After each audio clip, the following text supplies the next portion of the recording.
Okay, good afternoon. How's it going? Good? How was your weekend? Anything exciting? No?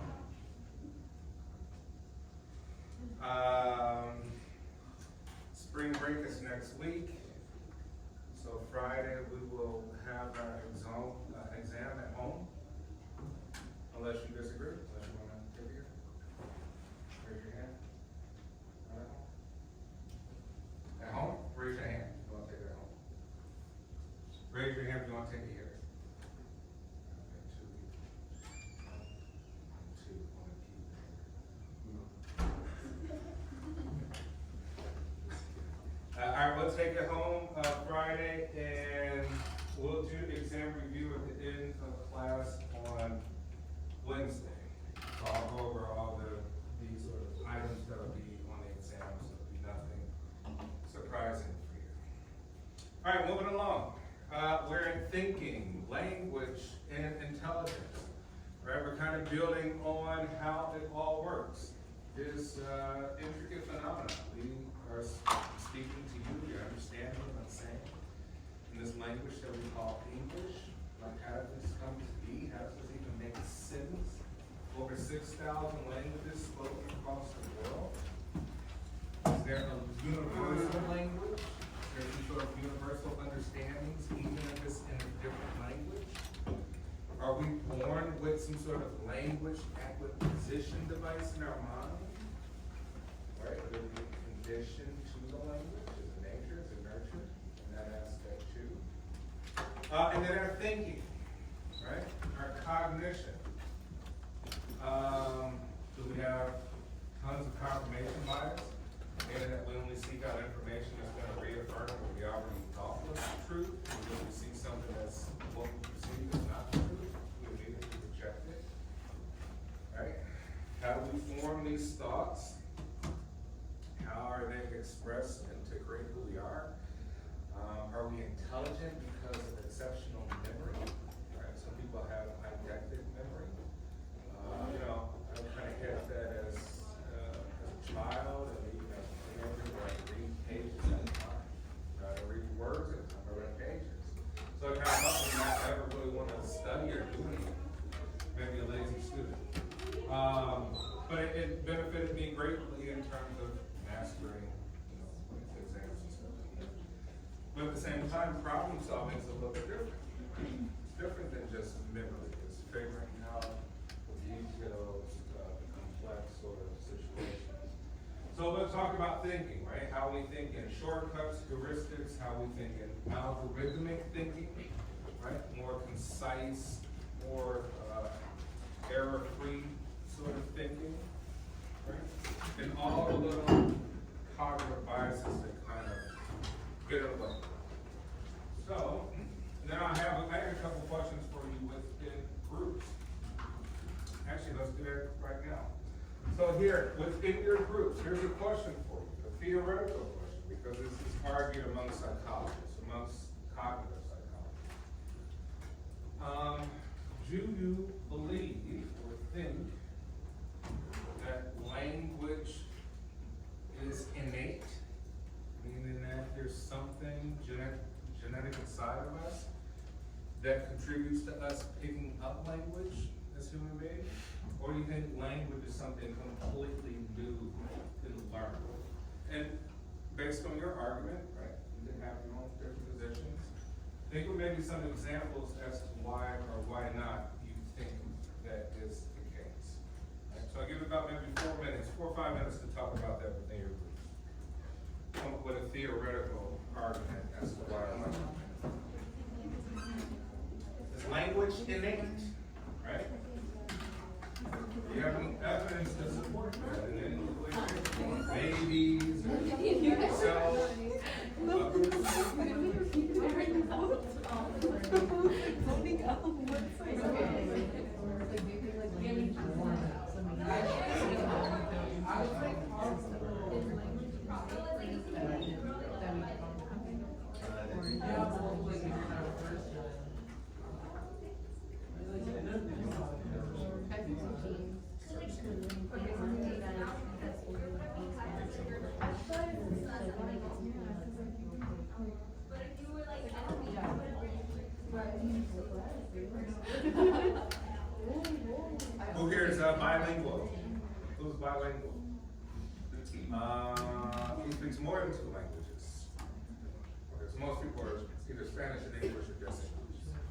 Anyone speak anything outside of Spanish or English?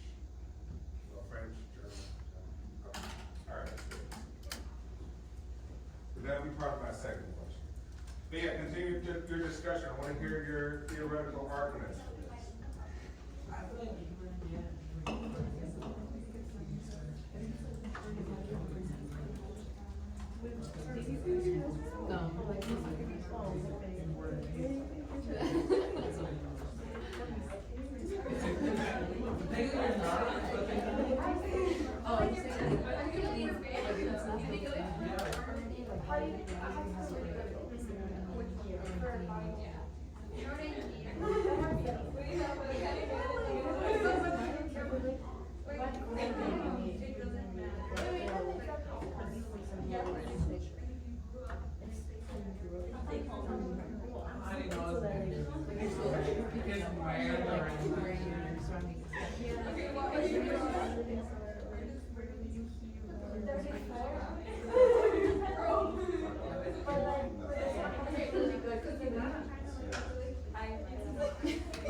Wait, can you explain it more? Like, I don't understand.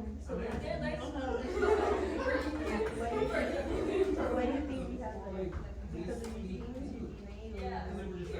Like, do you think something is already built into our brains or like identity or that we pick up on the way? yeah, something that we pick up on. It's just like how like when that notion with like younger people tend to learn languages more faster than because like they like think kind of that is terminology. But do you do like something like something Pero my first language was Spanish, but I've only used Spanish for like 5 years. Okay.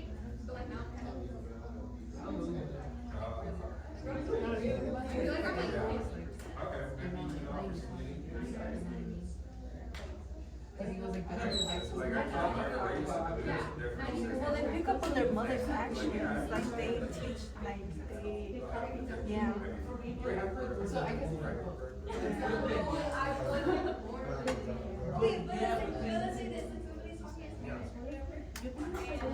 All right, let's see what we got here. What is your perspective on this?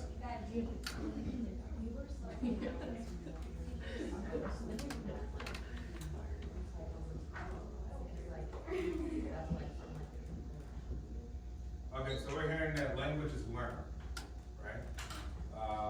But you're not born with some sort of language mechanism or some sort of language itself at birth. I guess like they also said that like it's also kind of a thing because I saw animals have like can communicate, so like I guess like humans have to have like higher level thinking required for language. So at least like I think like at least for like the capacity for language is at least like innate.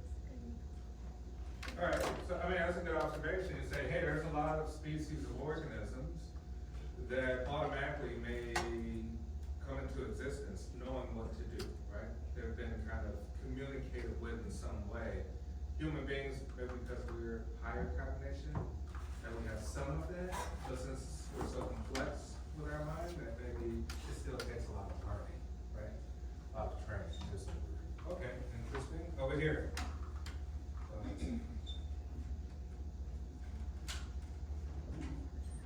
We said it's like learned because like for example, if someone starts talking to me in Polish, I won't know what they're saying. Can you make out anything of what they're saying in other ways? Well, maybe like with gestures, but like otherwise no.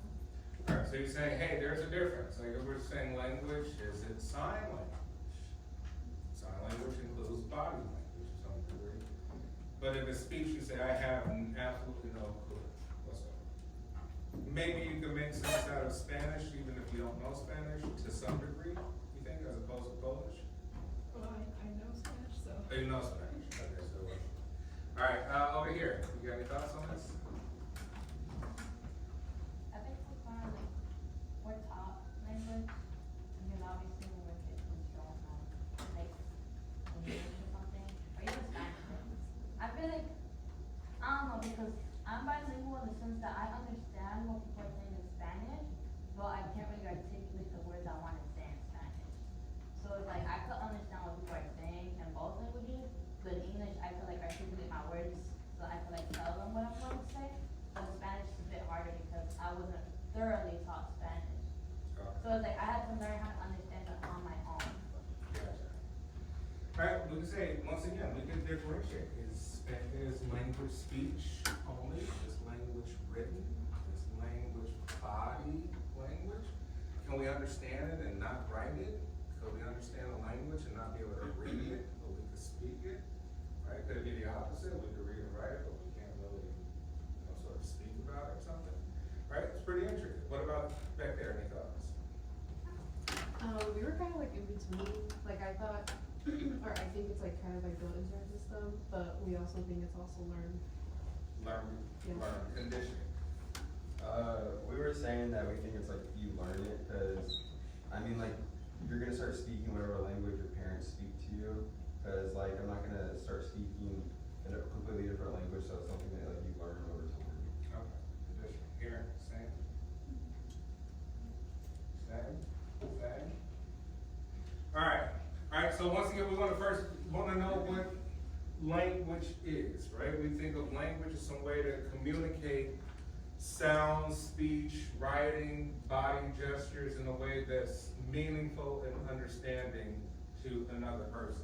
Language has rules, right? We have grammar, we have syntax, right? How we put together words that have meaning, sounds that convey words that convey sentences, sentences that convey paragraphs. We have sign language, use of rules with using our body to convey communication.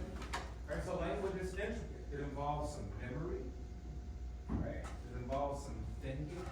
More importantly, it involves some mental concepts of what the heck we're talking about, right? Each word itself, maybe each sort of letter or sound has to you a mental representation. It has to make sense in some way, right? So we'll start off from the basic units of phonics, right? In terms of how we can hear using our mouths or other means to make sense of the words that we convey.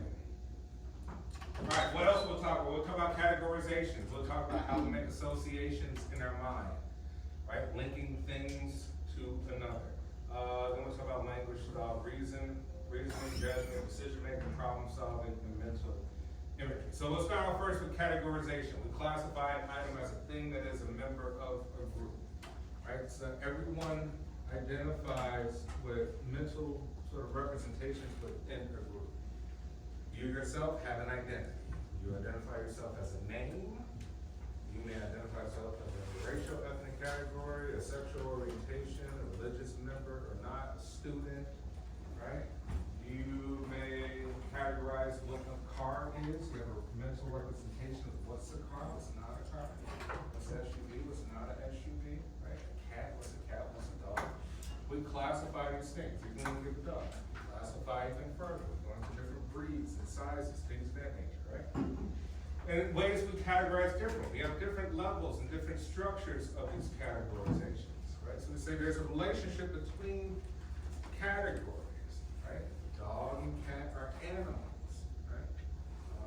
So on the hierarchy, we say, hey, we have things like where we can classify animals: kingdom, phylum, species, family, right? Even race to some degree. Family members, if we think about that, we classify people as father, right? Uncle, sister, brother. Things that have a higher level category. People who may have more sort of importance or level of value to us than others.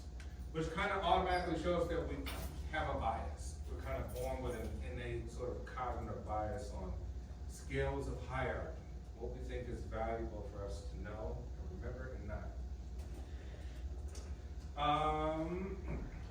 Wittgenstein, one of our famous philosophers, first explained how categories violate classical structure and suggested categories have family resemblance structure. Here they give an example, right? So in many everyday categories, category members resemble one another. There's no one quality that items absolutely must have to be in that category. So in simple ways, if I was to say Hispanic or Latinx, Latino, Latina, right, you would easily identify who you would think belongs to that group, even though the people have distinct features within that group, right? So automatically you have a mental concept that you're walking around with on people who belong in your group. They're in group, and then say people on the outs. The out groups, right? So in this case, the category is literally a family. The people resemble each other, though there's no one feature, no size, hair color, glasses, ear size, that they all possess. But we all still can maybe identify these individuals as belonging to a group, right? So there we show we have a distinct sort of bias because we do categorize things that belong to something and things that don't, right? Maybe a good thing though, because we need the easiest process of thinking possible. We don't need to think all day about it, right? This may be for survival mechanisms too. Tribalism, we're looking to see people who belong to similar to us, so we can quickly identify with them. Maybe even using language, right? And there's some universals when we think about these things. Myself, right? So, kind of as a black man, you know, when I see another black person, it's not too many black people around, we get a universal nod. It could be far. Right? And you're like, what's that? Wait over there on the other side, right? It's just some sort of universal identifier on like, hey, I see you, you know? I see you over there. But it means so much more, right? It might be a lot more nuances between that sort of communication, right? So we say these things have real evolutionary sort of underpinnings, right? They have meaning to our survival. Prototypes, right? They serve as the most typical central member of a category. And we say we think in what we call schemas, mental representations. And your mental representation of anything has a prototype. If I was to say car, you would think of a particular type of car or a particular shape of a car, right? Car. Maybe something looks like a Tesla, something looks like a Honda Civic, something looks like a Ferrari. Probably not a Ferrari right now. That's a sports car. That's a luxury car. I gotta add on some more stuff to the context of my language for your mental representation of like, okay, I see what you're talking about. If I were to say bird, your schema, your mental representation probably comes up more like, I don't know, like maybe a pigeon. The shape of a simple pigeon probably wouldn't come up an eagle, right? It probably wouldn't come up a very large sized bird. You probably think of something very simple and small. Something that you drew when you were a kid, the first sort of drawings you saw as a bird, right? So we all carry with us a prototype of any concept, any mental concept that we're discussing, which is good. And we're saying the human mind prefers convenience over lengthy analysis. We want it quick, but with quickness comes error in our judgment, right? So we say we want things quick, but then we'll make mistakes having too quick of some sort of evaluation. So we say this influences the speed of thinking and the judgment of others. It allows us to be more productive, because if we're all philosophizing about concepts of different things, we would never ever get anything done, right? So things kind of have to have simple understandings and meanings to make the world more efficient. Your prototypes affect your emotions, right? It affects your emotions. If you think of somebody say childhood, I don't like that word, that concept is tied to my childhood and I have emotions, and this is what happened to me, yada, yada, yada, right? So the very sort of schema of mental representations affects emotions, right? It can vary across cultures. Ad hoc categories. Categories and structures defined according to the relevance of items to a goal. Right? Items in the category are most useful for common purpose. Here to action, can you guess the ad hoc category to which these things belong? What's that look like? We're thinking in goals, right? Relevance items to a goal. What do you think? What's your concept?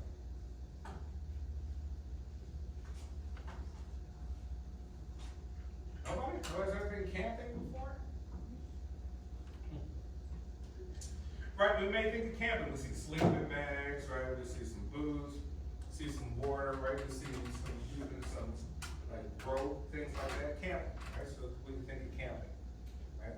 Visual representation with a lot of items, but we could simplify it, like, oh, somebody's going camping, right? Very simple. See multiple items, but a very simple concept, right? And then language, right? We communicate to have meaning, and rules govern the way in which linguistic units, words can be combined. We say we start off with phonemes, right? And we go into morphing. Phonemes is when we were children, we would listen to these television shows and we say sounds, right? Cup, right? Car, duck, gut, dog. But okay, we gotta get these phonetics, right? We have to get these sounds together in order to start conveying words, to make words mean, literally the word speech, right? You think speech is speech, which are basic fundamental components of sounds, phonemes, right? And psycholinguistics, right? This is our field that communicate meaningfully, but really kind of links up with cognitive psychology, how we think about words and language. All right, so we say, hey, we get things like phonemes, right? Sounds, right? Various sounds. I'm not going to go through these sounds, but you can kind of hear things like that. And then we morph them together, right? So we say, hey, we get morphing, psych, right? Professor, they tells the funniest jokes. And then we have real words, right? And then we can put them into phrases where we combine them. We say psych professors tell the funniest jokes. Then we have sentences, psych professors tell the funniest jokes. And then finally we have a conversation about it, right? So it kind of gradually starts as these basic units. We combine them, integrate the units, right? Then we integrate larger units. And then we have actual phrases and words. And even more so than that, sentences. We put sentences together. We have paragraphs. And next we have a whole full-blown conversation with one another.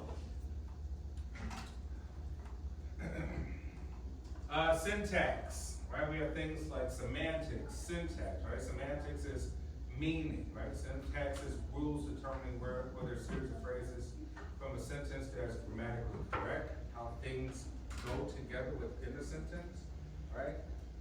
It, at, the, you're like, that makes no sense, right?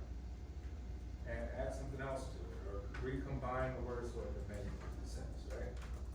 Sit the table, or you're like, oh, well, add sit at the table, that makes sense, right? Or sit the table makes no sense, it's not grammatically correct. Okay? It has to be combined the way it makes sense.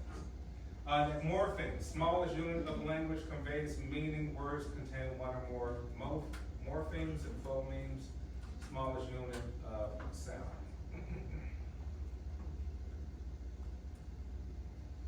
Oh, here's my second question, in groups. Do language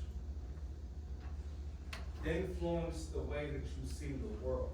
So even for you that are bilingual, when you put on, say, your Spanish hat versus your English hat, do you see things, when we're talking about these mental representations, do you see it differently in some way? Or just in general? So I'll give you a couple minutes within your group. Does language shape how you actually view the the world. Thinking of these concepts, right? Seeing things in concepts. What are your thoughts on this? I'll give you a few minutes to talk about it.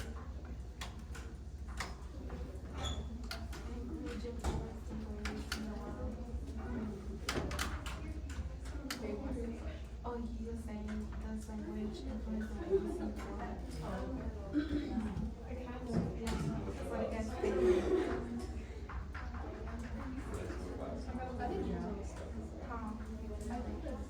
And even if you speak one language, think in the case of words themselves and how they're expressed. I'll give you an example.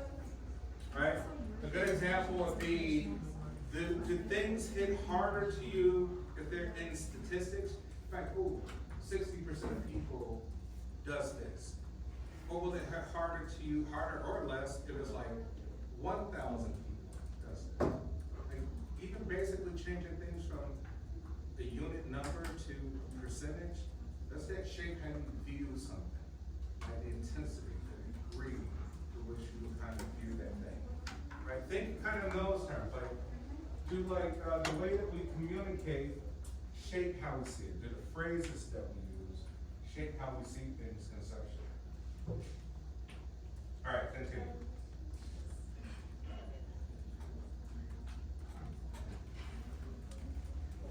I don't think so. Wait, why did you think that?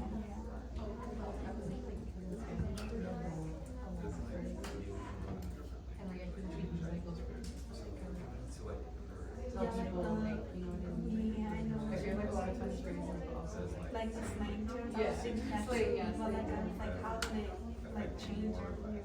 You know what I mean? How can that like change the way we see the world? There's like some stat.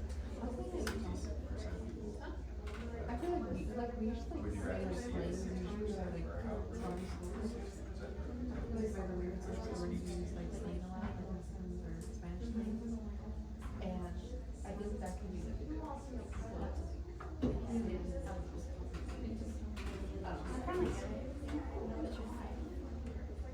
What do you think? I'm really thinking about it, like, That's how.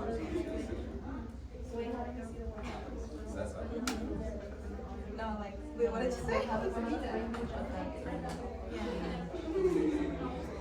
the effect how we see the world?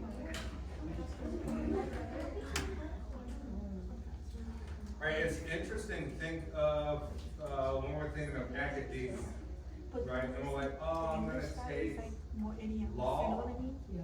or biology, It's kind of organic similar, but not. chemistry, You know what I mean? psychology, these I don't know. certain sort of, I keep that. certain courses can frighten us. They can scare us just by the titles themselves. Right? And you're like, oh man, that particular profession, let's say law. You say, well, that person speaks legalese. He speaks law language. Like, I don't really understand the law language, right? All the crazy stuff. Or even when we go to chemistry, biology, things of that nature, like, I gotta learn a new language. Right? I gotta learn about all these concepts that they use in this course. That means this. Like, well, why do you just couldn't say it in a different way? Say it in a simple way. Right? We may have overcomplicated language on purpose so that we can categorize these different sort of fields that come. Right?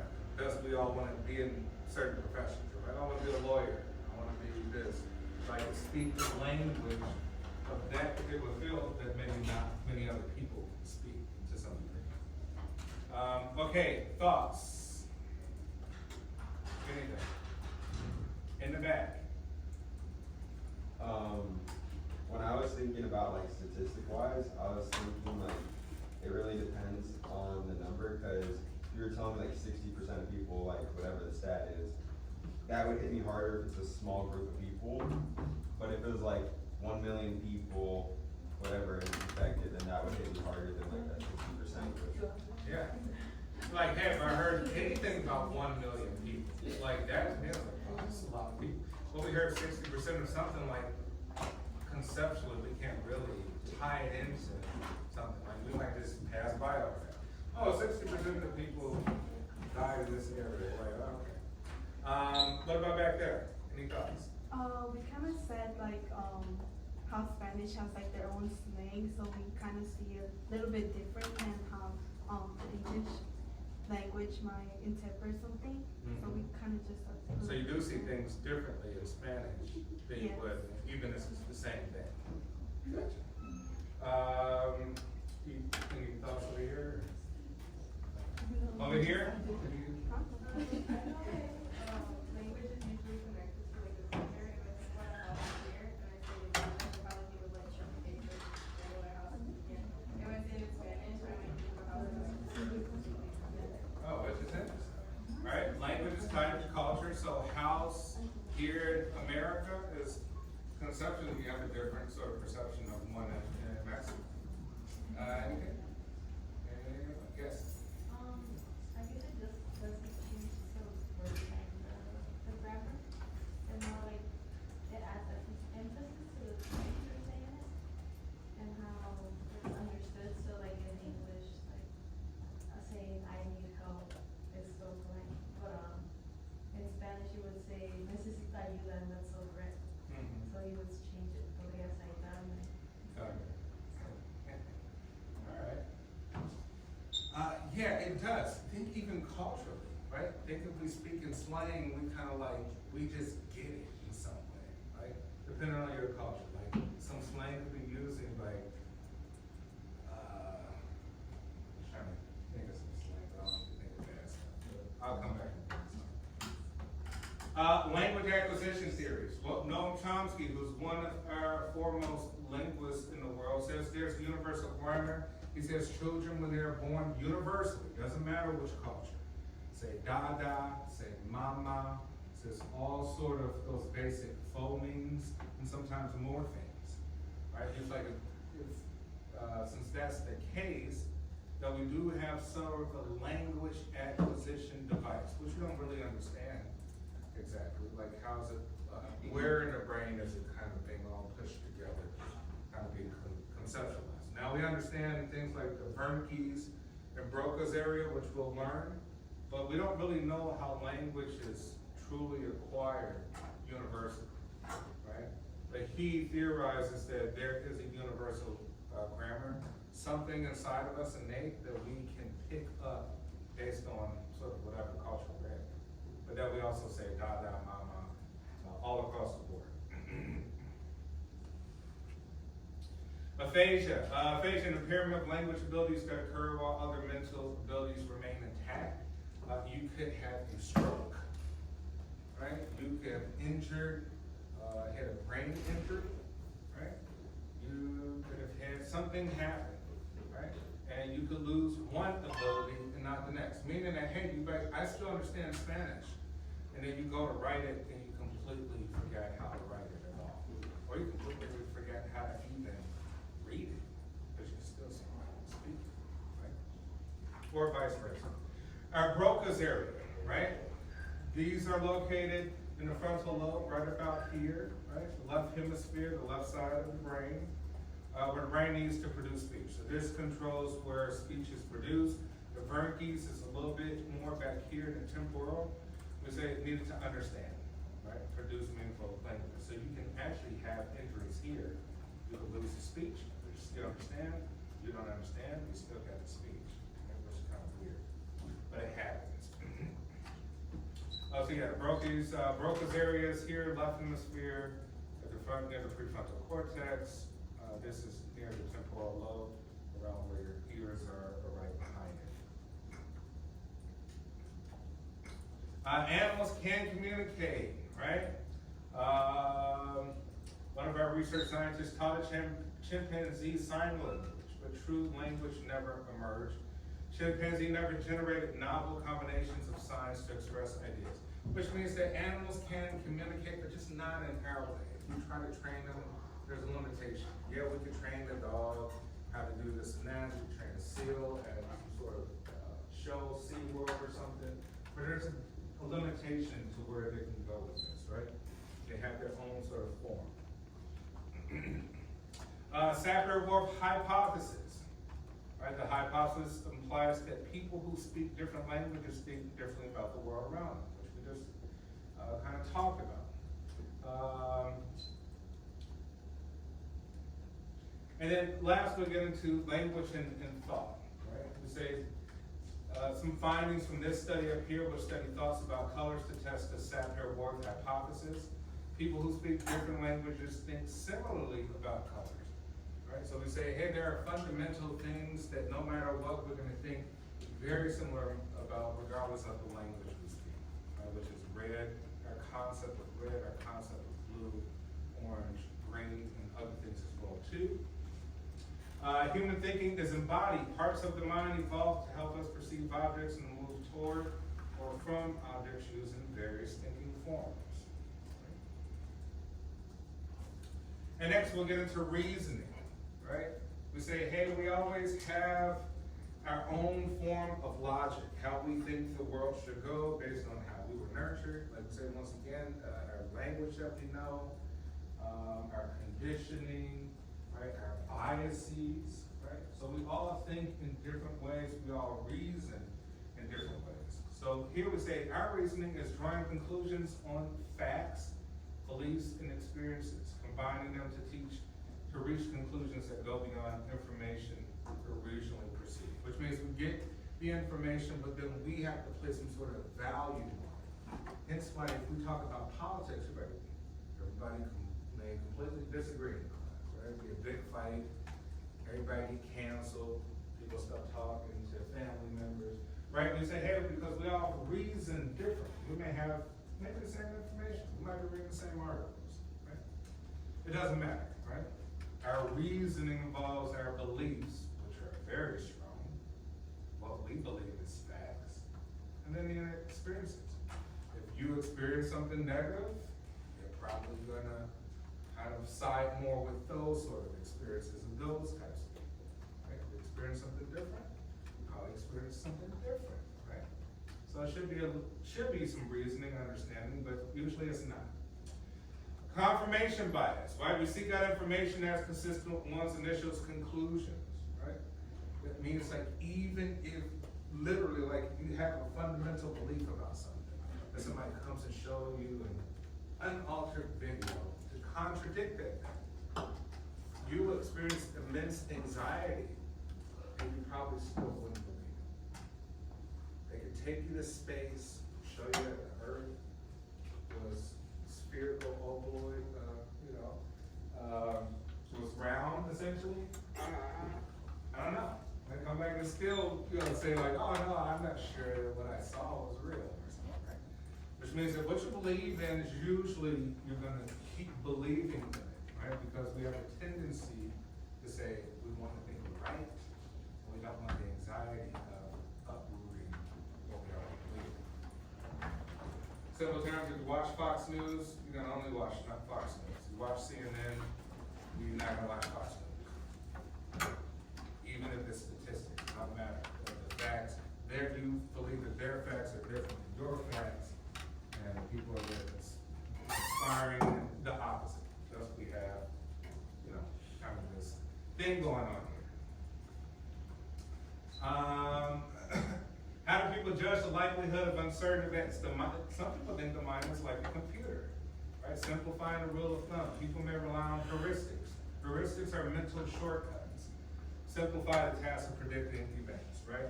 You're like, oh, I'm going inside the grocery store, I'm gonna think, where's sriracha? In fact, I got any actually. Where's sriracha? It's gotta be by the condiment, so it needs to be in the ethnic column, right? I'll take 2 or 3 aisles, and I'll finally find on the third time, right? We say it's different than algorithm. Like algorithm usually is close to 100% correct, right? Algorithm means let me go ask somebody who works here. Problem solved. Right? But you're like, oh, I gotta go find somebody. I wanna find somebody, right? So we typically, our mind moves towards mental shortcuts as opposed to algorithmic thinking. Reliance on heuristics can sometimes produce judgment errors, right?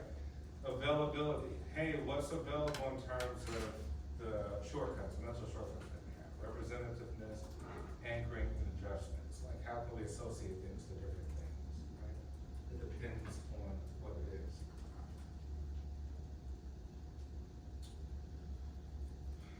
All right, so here to go through the different types of heuristics. We got judgmental, availability, representative, and anchoring, right? So we say, hey, the question that people typically answer using heuristic, right? It's a judgmental one. It is a source of error. Availability, how frequently does it occur? Do more words start with K or have K as the third letter? This depends on the ease to which information comes to mind. That affects the ease with which information comes to mind unrelated to frequency. Which means like what comes to mind easiest is how we use these sort of shortcut thinking processes. Representativeness is an item, a member of a given category. An example, is Linda a bank teller or a bank teller active in the feminist movement? Interesting, right? The resemblance between the item and category is the process. Representativeness can distract people from information about base race, the overall likelihood that you, so the very fact of adding feminist movement to bank teller, it kind of distracts us, right? It shows that we, even with our shortcut thinking, we still have these mental blocks in there, right? We attach additional items to the category.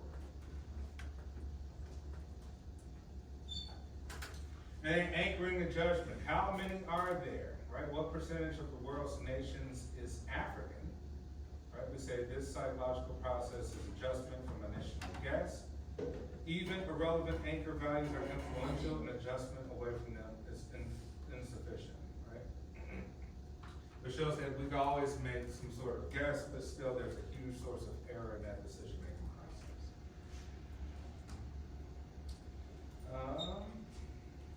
All right, and then decision-making, right? The process of making a choice that is selecting amongst alternatives, right? How many alternatives are available when we make a choice, make a decision? Is there a decision gonna make us feel good about ourselves, even if we know it's the wrong one? Are we compulsive to short-term sort of decision-making as opposed to long-term consequences? If we stay in a relationship, if we leave it, it'll hurt right now, we might get over it in the long term. We don't wanna experience the hurt right now, so we stick around and stay, right? Different sort of alternatives that we have. Our standard model of decision-making choices are highly logical, and some components in that standard model, the subjective value that we give things, consideration of how decisions affect net worth, some things calculated logical, rational decision-making. We say with decision-making, we're looking at how things are framed, right? How in our mind things are sort of represented in our mind. Are we open to different alternatives with that framing? Right? So framing is very, very important when we think about the effects that it have on us.